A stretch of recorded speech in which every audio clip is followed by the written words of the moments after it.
অনেক মানুষ আছে না, দেখবে ছবি তুলতে পছন্দ করে না, সেলফি তোলা এগুলোতে তাদের ভীষণ অ্যালার্জি, মানে ছবি যেখানে তোলা হয় সেখান থেকে তারা 7 জন দূরে থাকে।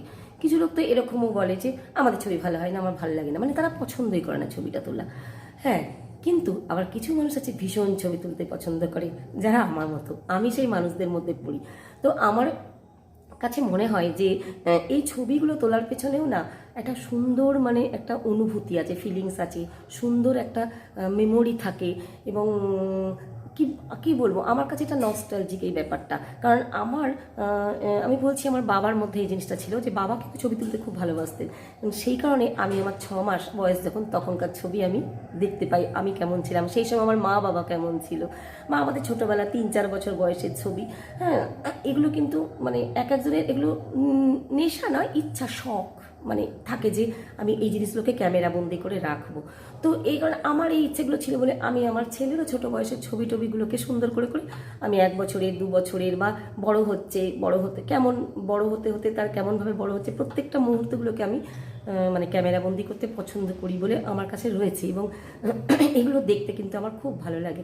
তো আজকে আমার বাবা নেই, কিন্তু বাবার সঙ্গে, বাবার মৃত্যুর 1 বছর আগে বাবা একটা অনুষ্ঠানে ছবি তুলেছিল, আমার মনে আছে। সেই ছবি আমার সঙ্গে, আমার কাছে রয়েছে।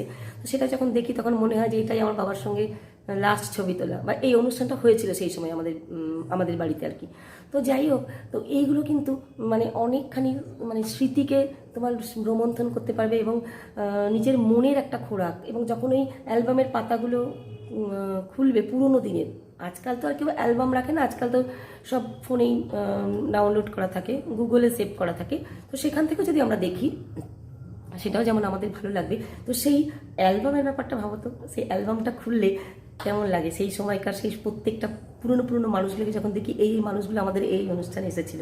তো আমার এগুলো ভীষণ ভালো লাগে। হয়তো আমার মতো অনেকেই যারা ভাবছো যে, অনেকে হয়তো তোমার একটু সমালোচনা করতে পারে, কিন্তু সমালোচনা করছে করুক, একদম এটা নিয়ে মাথা ঘামাবে না। সমালোচনা করতে দাও তাদের, যারা সমালোচনা করার তারা এমনিও করবে, অমনিও করবে।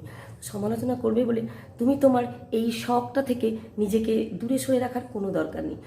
তুমি তোমার শখটাকে পূরণ করো, তোমার ইচ্ছাটাকে প্রাধান্য দাও, এবং তুমি তোমার স্মৃতিতে মানে স্মৃতিগুলোকে রোমন্থন করো এবং খুশি অনুভব করো। যে ফিলিংসটা আসবে, এই ফিলিংসটা কিন্তু তারা হয়তো নিতে চায় না, তাই তারা এগুলো করতে চায় না।